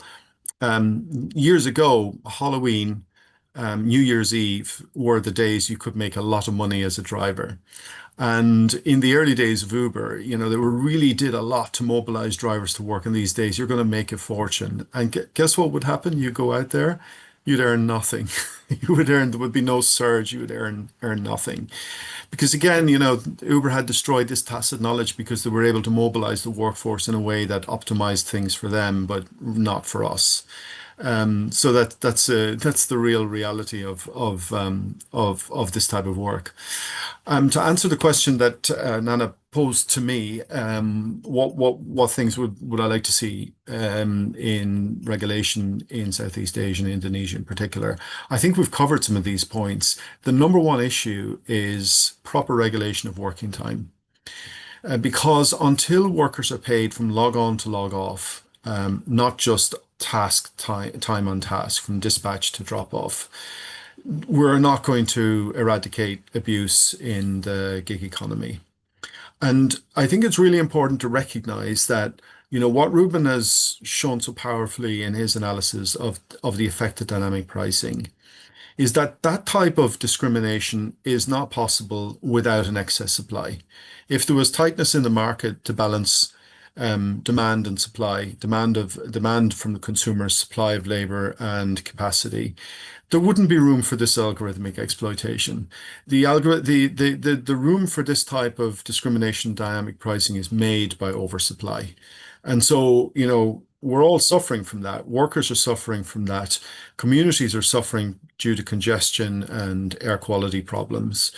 Consumers are being predated on this as well. Consumers are being preyed upon by this type of discriminatory pricing. So I think this is really the core issue at the heart of all of these problems is this misclassification that allows platforms to deploy vehicles and workers unpaid for this period of time. And until that's corrected, I'm afraid we're going to persist with a lot of these problems. The final thing I just want to say that I think is really important in recognition in terms of, let's say, redress and loss that the workers are suffering. Ruben has calculated the income loss for drivers very carefully in his report. But of course, the losses that we are not yet able to quantify is those non-material costs that are very real. The pervasive stress of working for an algorithm, the pervasiveness of precarity. These are non-material harms. According to the GDPR, you're entitled to redress for your material losses, but also your non-material losses. So the stress and distress of working for an algorithm, of literally going to work in the morning and not knowing if you're going to get work, and if you do get work, how much you're going to be paid for it. That's a very distressing way to live and work. And I believe workers are entitled to some compensation for that type of precarity that's been put upon them and the psychological effect it has. Thanks. Thank you very much, James. Moving on to Ayom. Okay, this is very intriguing questions, Ms. Nana. Based on the case studies that conducted on the Jakarta and Gunung Kidul, we see a lot of differences between the two sides, especially on how the algorithm works. So one thing that I might top of my mind right now that I might suggest to what a just algorithm should maintain one shared goods. So, but it must allow for the local parameterizations because in Jakarta and Gunung Kidul, we know that the base fare different. The base fare is different, right? In Jakarta, the base fare is set higher by at least 2,000 rupiahs compared to Gunung Kidul. Yeah, because the minimum wage is different. In Jakarta, the minimum wage is more than double in Gunung Kidul. But however, this nominal difference doesn't automatically translate into the fairer outcomes because the travel dynamics is the travel dynamics differ sharply between the two sides. So in Jakarta, for example, the congestions is the primary bottleneck. I think a 5 kilometer trip, it may take like 45 to 60 minutes during the peak hours. So this means that the drivers spend more time on the road for the same time. So it's incurring higher opportunity costs, the fuel, the fatigue, fewer rides per shift that they spend on. In Gunung Kidul, the trips are usually longer in distance, but faster in the durations due to the light traffic, a 10-kilometer trip, it may take only like 20 to 30 minutes. So here is the challenge is not the congestions, but also a deadhead distance. It's the long pickup time, bears demand. Uh, Ruben explained a lot about like the working hour means for the platforms. So the waiting time is does it also include as a working hours, the trip to pick up the customer? It's really different by these two sides. So I see that in Jakarta, the algorithm I think should more time spent, should with time spent more, in heavily in a vehicle relations, because it is so easy the traffic in Jakarta, like so that the drivers are compensated for the congestions related to this. So yeah, that's one thing that I think to what kind of just algorithmic core design principles that I identified after researching on both two sides. I think that's one thing, because yeah, one shared code base like fair base is working, but it must allow for local parameterization like that. That's my answer. Okay. Thank you very much, Ayam, for the answer. And thank you, Ms. Nana, for opening up today's discussion. I would like to continue the discussion with a question from myself. One similarity that I found from all the three speakers is how algorithm practically manages drivers. That's how I put it. Like in both research, algorithm, they decide the pay, job option, route, and if I were to see this, to contextualize this in what we would call formal workers, this arrangement, I would say, is equivalent to how a manager and a worker relationship. So this sort of the way I see it is this sort of puts algorithm as a manager for these drivers. I think you mentioned it in your presentation that management control was then concealed in algorithm. So my question for all three speakers, if algorithm here act as management, then really what role does the platform play here? Maybe I would like to, Ayom, you would like to answer first? Okay. So to answer the question, what kind of platform role play in the in this platform work? I think it's important to mention the triangular relationship within the platform, the consumer, and also the driver. However, these triangular relations, it usually becomes the excuses from the platforms to position themselves as a passive intermediaries. They usually frame their role as merely connecting driver with the passengers, because they do, and it has to do with how drivers how driver status as the independent contractors, and merely what they do is like technical infrastructure. So because the consumer directly pay the driver, so they are not the boss, they are not the employers. And by doing so, the platforms usually obscure their managerial power. They displace their responsibility onto the algorithm. And they present themselves as a neutral facilitators of the transaction, while in practice the algorithm that functions as a de facto managers. It's designed by the platform. So And since algorithms is unlike human managers, they operate with the opportunity and accountability. So it makes it difficult for workers to contest decisions, since the platforms make themselves like passive interest. They put the blame on the algorithm, while the black box nature of the algorithms, the updating and the uncodability, uh, is making it harder. It's making harder for the drivers to hold the platform accountable for the labor allocation, for the task orders. That's what. See. Thank you, I am, for the answer. Maybe would you like to add maybe some stories from Workers Info Exchange about this?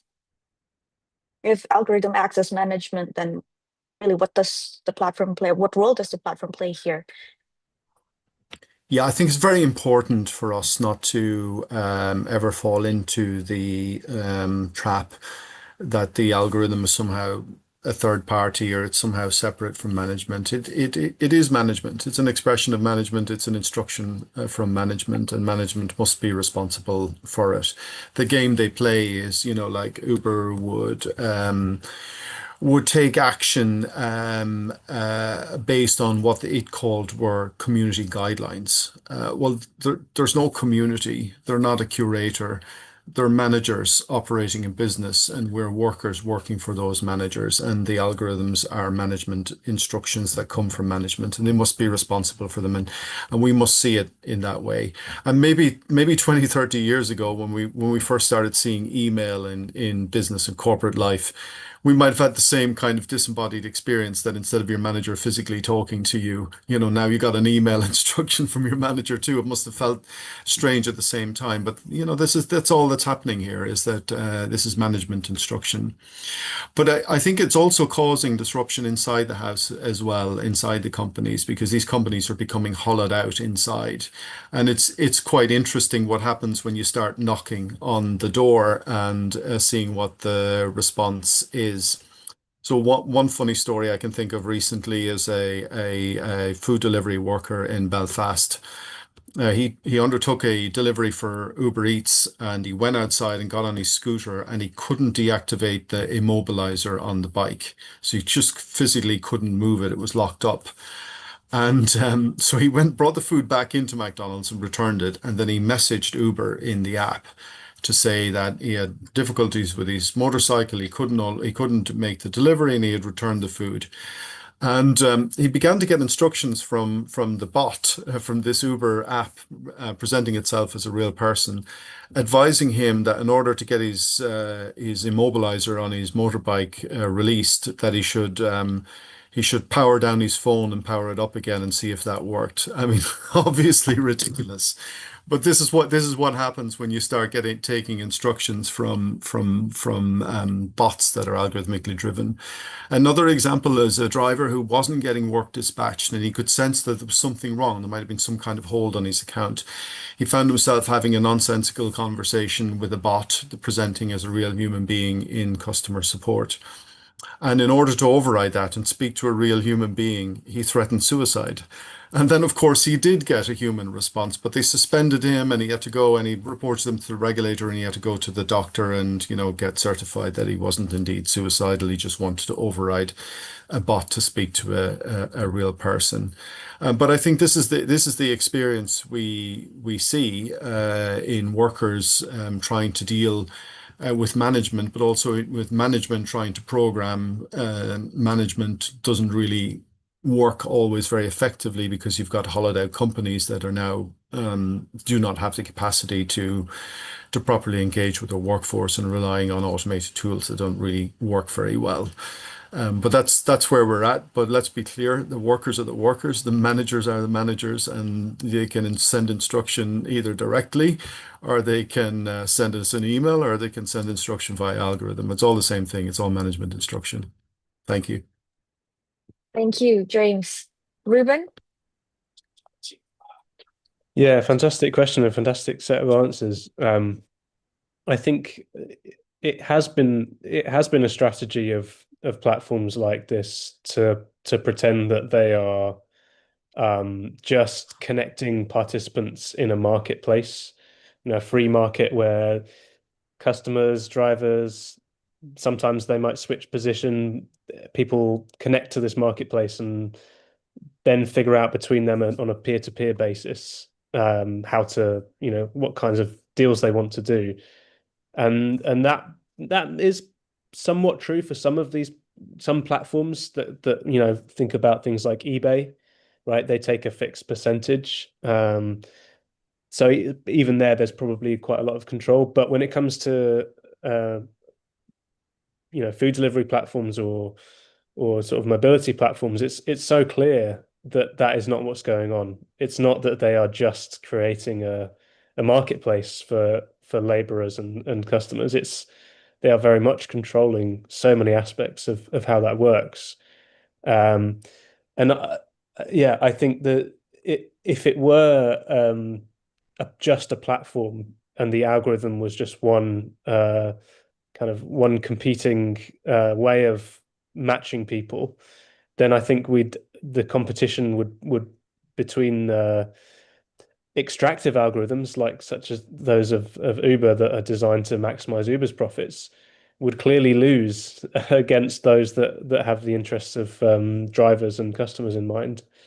So we're not in a situation where they're just connecting a marketplace together. It's very much an active intervention and one that serves to drive profits for Uber, and that creates all these distorted effects. Really bad outcomes for drivers, terrible working conditions, extortionate fees for customers, and then all these negative externalities on communities, and cities in terms of too many drivers being on the roads, safety issues, and so on. So yeah, it's very much it's not an invisible hand. It's a very visible hand, I think. It might not be a human that's directly involved in every part of it, but there is a company that's responsible for it. Thank you very much, Ayam, James, and Ruben. So from what I gathered is we should follow the narrative of seeing algorithm as management. We need to see it as a tool or as a hand, an extension from these platforms. These platforms are very much not neutral, and they have every interest in sending out these orders in a sense from management. James, yes. Would you mind if I just add one quick point? I want to Yes, make the sure. point that there's also negative societal effects of this kind of approach to algorithmic management that we need to be careful about. With dynamic pricing, there was an interesting paper done, it was published by Harvard Business Review in 2022 called Dynamic Pricing, Algorithms, Consumer Harm and Regulatory Response by Alexander Mackay and Samuel Weinstein. This report's really interesting because it deals with the social harms of dynamic pay and pricing. And one of the things I think is really interesting is that it raises the prospect of tacit collusion. The fact that you have these competing automated algorithms that are setting pay, that's effectively tacit collusion. So if you've got competing algorithms, let's say go check and grab for sake of argument, they're going to game each other. They're not going to drive each other into the floor on price. They're going to game each other, solve the prisoner's dilemma, and set a price. That's tacit collusion. That's an issue for competition regulators to think about. But the flip side of that, on the other side of this two-sided economy, is what's happening to workers. We're fixing pay. We are blacklisting or greylisting workers because there's a group of workers we won't dispatch to across platforms. This is very troubling also. So there are issues here about how the algorithm affects work, but also the same algorithm is creating serious issues in the consumer market in terms of disrupting competition, but also in terms of the labor market in terms of tacitly blacklisting or greylisting workers. And that's really troubling. So I'm just trying to highlight that there are these sort of broader external effects that we need to think about as well. Thank you. Thank you so much, James. Moving on, building on the same topic about algorithmic management, there's a question from Evelyn Luziabel from Riau. Do you think that she asked that? Do you think algorithms can be then understood as a form of private governance that de facto regulates labor relations? And if so, what are the implications for public policy designs in the digital labor sector? Maybe I'd like to give time to Ruben first, perhaps.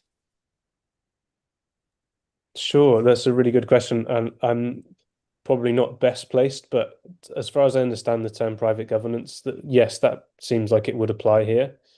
It makes me think about examples of like company towns where, the employer is also has their own currency that issues to the workers, and the workers have to spend that currency in the employer's shops.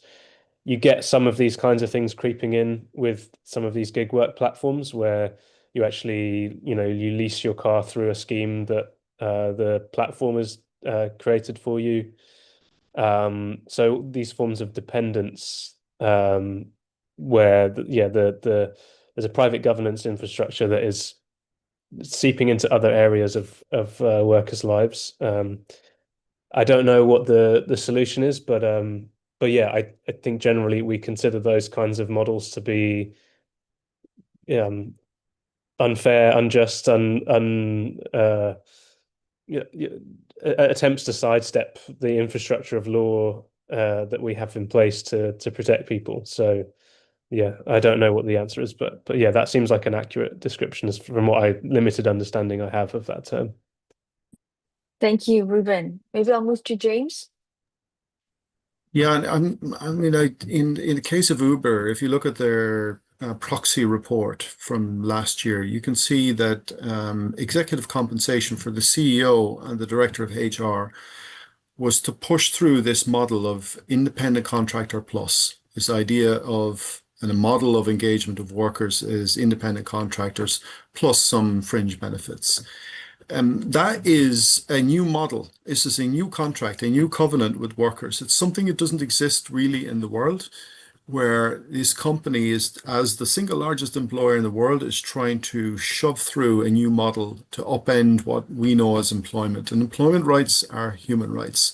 So that is a very powerful way to try and privately create a new paradigm for employment. And certainly in the West, there's a lot of public policy pressure on more flexible labor markets, and it's sort of ripe to this kind of a challenge. But I think we need to be extremely careful about it and the impact it has on society and workers to start to pare back these type of rights in this way. Thank you. I can share the South context. Okay. I think for the question itself, I think Ruben and have answered really well. For the South context, the dominant discourse right now on algorithmic management, AI emphasizes on efficiency, innovations, and optimizations, and it ends up portraying algorithms as a neutral tools that to reduce transaction costs and also enhance productivity. Yet at the very practical level, algorithms do far more than coordinate supply and demand. So by the setting pay rates, allocating stars, monitoring the performance, or even suspending accounts, the algorithm exercise regulatory function traditionally associated with manager or even the state. So what makes this form of control is this as I mentioned in the presentations, is that it's opacity and non-negotiability. So the workers cannot bargain with, can appeal to, or even fully contest the algorithmic rules. But I agree with what Jim said earlier, that we need to be careful to not fall into the game that they're creating algorithm as a different, as a distinct entity than what the platform is. So we create and enforce the rules that govern reliable relations, but it is also it is also by the interest of the platform. So, so one thing that I might say the implications for public policy that if we know acknowledge the elements of the as a form of the private governance, the implications in the digital labor sector are very significant. The first one, like I think the recognition of the algorithmic power. How that we should recognize the platforms are not merely intermediaries, through algorithms, and they act as de facto regulators of the web. So this reframing is very crucial to counter the narrative that the platforms are neutral marketplaces. In Indonesia, the platform world has been the platform world, the tech giant ride-hailing industry in particular has have been established for more than like a decade. But like just today, I attended a fair work release of the report. So it is a Fair Work Indonesia rating 2025. It's the laborers in the platform economy. They usually rate the ride-hailing platforms by the fairness frameworks that they structure, and a ministry and someone from Ministry of the Labor, Indonesian Minister of Labor, attended discussion, and the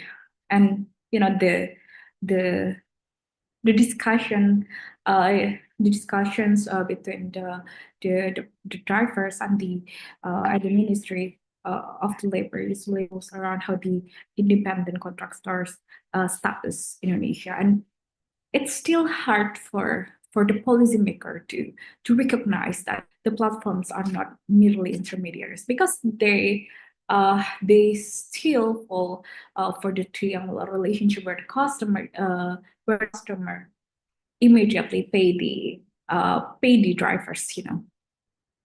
So that's why it's still hard, to reframe this, to counter the narrative that the platforms only like neutral marketplace.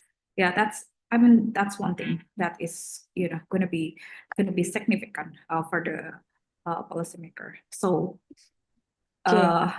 yeah, I think Okay. that's my answer. Thank you. I am for the answer. Thank you, Ruben and James. Also, from what I gathered, is there's a huge potential that this could affect a lot of sector in our life, not just the labor market, but like Ruben said, it could unknowingly seep into other sectors without us noticing, and it's really important to carefully assess and see to assess how we can make this policy push for better regulations.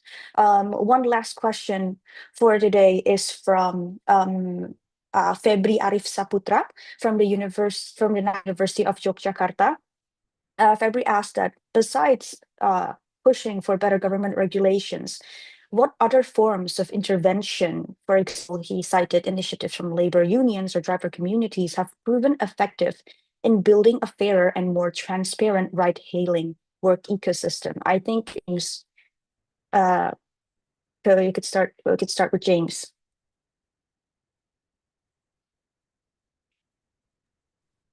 Well, I think we need to go back to basics, because strategic litigation, collective litigation, legal enforcement can only take us so far, because sometimes the laws aren't fair, because they've been written often in favor of these types of platforms. And even when they are fair, sometimes they're very poorly enforced. And even if they are enforced, sometimes the penalties are not substantial enough to really change any behavior. And I'm afraid we live in an era where we cannot rely on the ethical responsibility of businesses to obey the law for the sake of being compliant. That's just not the era we live in anymore. So how do we respond to this? I think workers need to understand, like they did 100 years ago or 200 years ago in the North, when there was no employment law at all, and there was no employment rights at all, that they need to organize, and they need to organize themselves effectively in order to balance the power of big platforms, big platform bosses, like we're seeing. And we're already starting to see that. We're already starting to see. Nana spoke about the work that's going on at the ILO in terms of an international convention. But the workers, we saw some great demonstrations on the streets of Jakarta, albeit after a tragedy a few weeks ago. These are the types of actions in the end that are going to make the most difference when workers are able to come together, organize their power and project their power in the workplace. Then we'll start to see the behavioral changes that are needed. The rest is all very helpful. Public campaigning, policy development, regulatory development, legal enforcement is all good stuff. But I think the only thing that workers can really, really count on is solidarity and action and organizing of their power in the workplace. James, thank you very much for the answer. Perhaps Ruben and Ayom would like to add?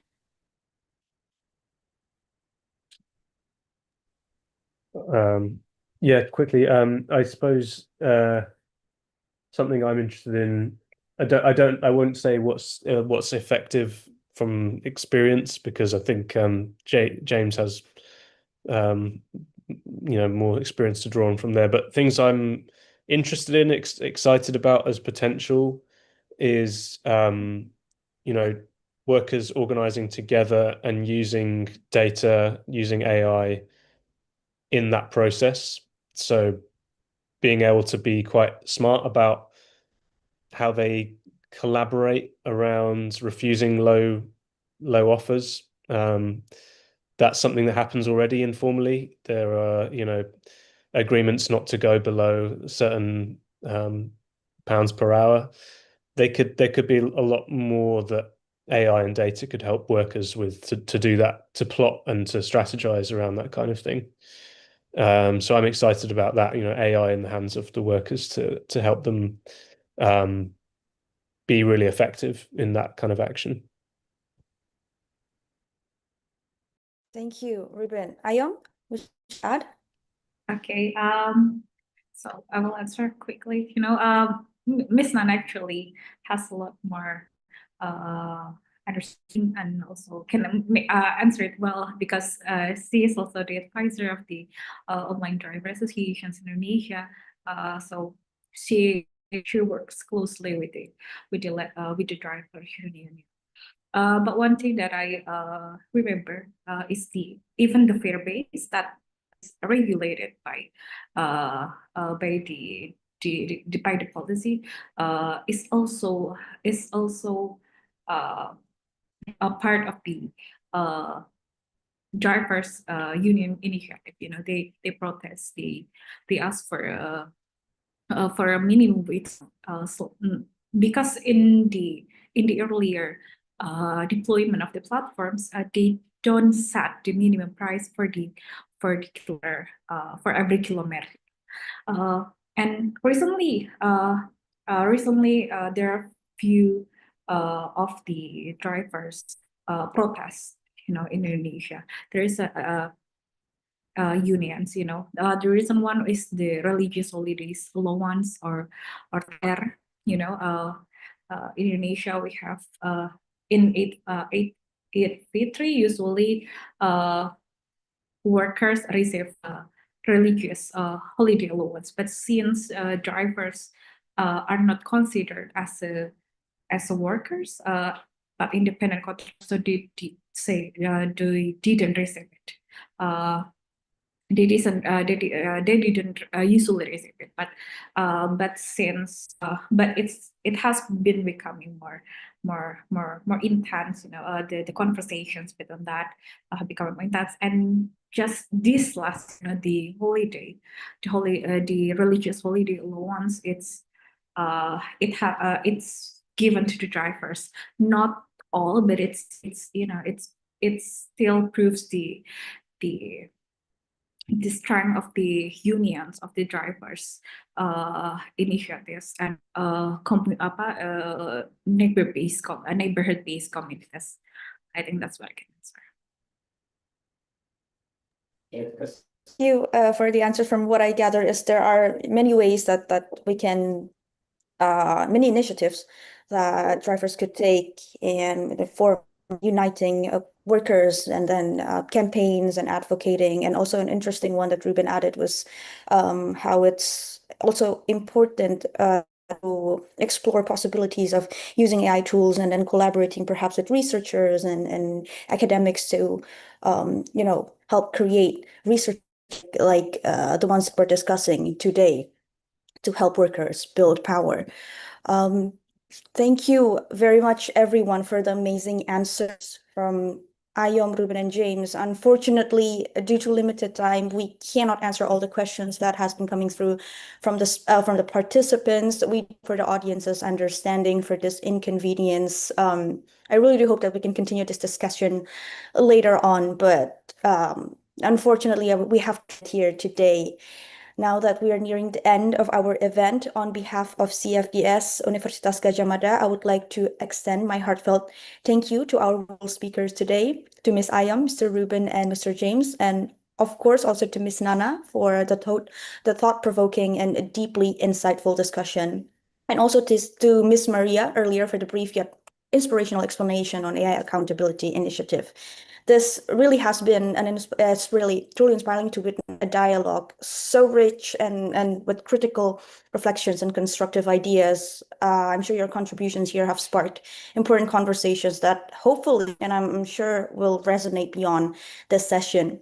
I would like also to thank all the smart people, our participants, who have closely followed the discussion until the end. In this Difussion, we have explored into the discussion regarding the ride-hailing systems in the global context, risks and challenges caused by algorithmic-based decision-making from work. Just to wrap up our discussion today from Ms. Arm's presentation, we see how AI-based algorithms like dynamic pricing, automated suspensions, optimization, and labor allocations reinforces existing inequalities and introduce new forms of platform work insecurities in Indonesia by rewarding and punishing based off of algorithmic decision-making. A serious concern that is highlighted in her research is how the system is designed to push driver to overwork. Similar things can be seen in Mr. Ruben's work with the Workers' Info Exchange in the United Kingdom after the implementation of dynamic pricing, a pricing system based on algorithmic decision-making. Drivers in the UK basically got the short end of the stick with a lower pay and higher inequality between drivers, increased waiting time, and unpredictable allocation and income. Mr. James then added on the importance of data access for workers to build power and advocate for better regulation and platform worker rights. I really hope that this discussion today could bring new knowledge and insights for everyone here. And lastly, I would like to remind all participants that can claim your free e-certificate by filling out the attendance Google form through the link. The link will be shared on the YouTube live chat. You guys check it out there. And as I mentioned before, we would also be picking two best questions for today's discussion. The two best questions.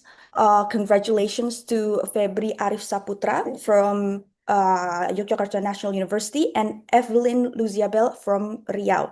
To Febri and Evelyn, please check the live chat for further instructions on how to claim the reward. Once again, thank you to all the speakers, to Rubayam and James. Thank you very much. And thank you to all the participants. I hope we can see you guys some other time. Thank you for the active participation in Difussion 127. I hope you guys have a wonderful day. Thank you, and see you guys in our next discussions.